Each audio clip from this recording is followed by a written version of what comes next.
In the previous video, we set up TypeScript from scratch. Now we're going to explore the foundation of everything in TypeScript, and that is basic types. This is where TypeScript starts separating itself from JavaScript. JavaScript gives us flexibility, but TypeScript adds safety on top of that flexibility. In this video, you'll learn what primitive types are, how type annotations work, how TypeScript can automatically infer types, and most importantly, the difference between any and unknown. Understanding this properly will completely change how you write JavaScript. So let's jump in. Let's start with primitive types. TypeScript supports all JavaScript primitive types, but in this video we'll focus on most commonly used ones, that is string, number, and Boolean. Let's create some variables.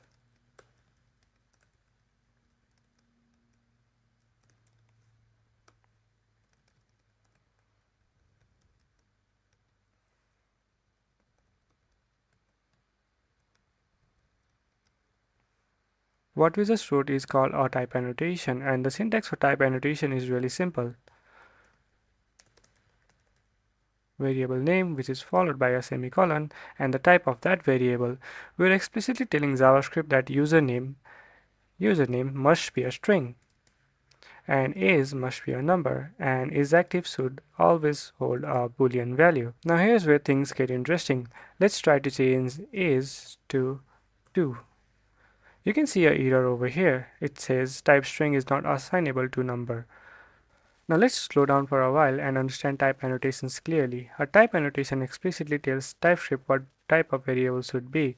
The general pattern looks something like this, and these are some examples of type annotation. And if you ask me why is this useful, it is useful because we are defining strict rules for our data. But here's something important. You don't always need to write type annotations, and the reason is something called type inference. TypeScript is really smart. If I write this, let country equals to Nepal. Notice I didn't specify a type, but if I hover over country, my editor will show country is a string. TypeScript automatically understood that it is a string. This is called type inference. Here is another example. Let score equals to 100. TypeScript infers this as a number. Now the question is, when should you use type annotations? You should use them when the type is not obvious. For example, if I have a variable called user input and I am not sure what type it is, now TypeScript cannot infer the type, so it becomes of the type any, which is really dangerous, and it brings us to one of the most misunderstood type in TypeScript, the any type. Let's talk about any. The any type basically disables TypeScript for that variable. What's this?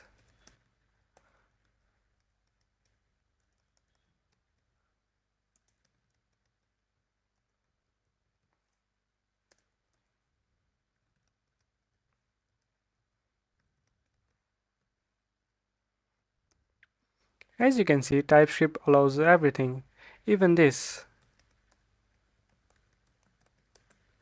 Even if the data is actually a number, it will show no error. That completely defeats the purpose of TypeScript.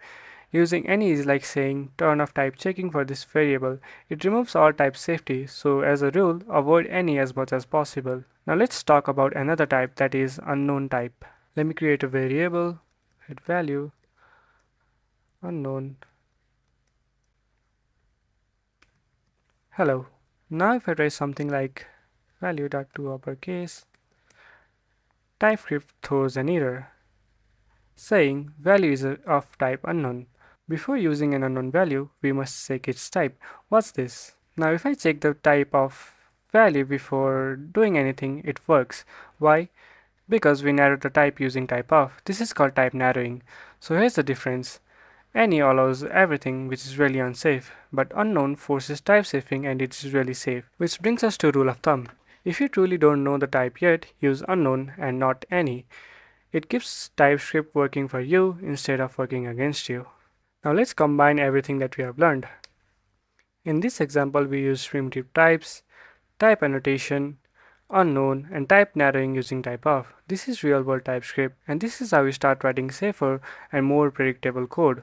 Today we covered the foundation of TypeScript. You learned about primitive types, how to use type annotation, how TypeScript can infer types automatically, and why any can be dangerous. Most importantly, you learned why unknown is the safer alternative and how to properly narrow types before using them. This is the starting point of writing safe and scalable TypeScript applications. In the next video, we'll move on to something more powerful, which is TypeScript function. That's where we start typing function, parameter, return values, and the things really begin to level up. I'll see you guys in the next lesson.